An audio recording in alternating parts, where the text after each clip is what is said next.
On Friday, we will submit to the legislature a May revise.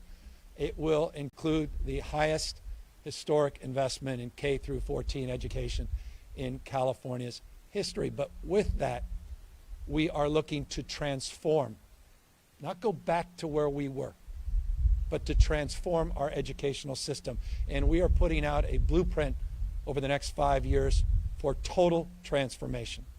And that blueprint includes creating a new grade and fully implementing a commitment that all 4-year-olds will get high quality instructional education by creating that new grade. TK will now be fully implemented in the state of California, a $2.7 billion investment.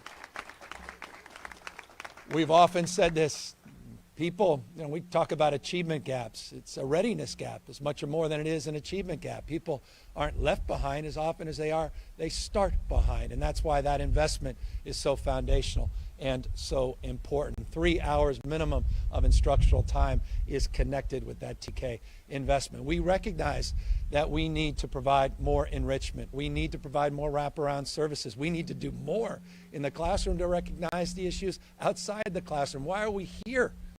Because you're doing it as well or better than any community in this state.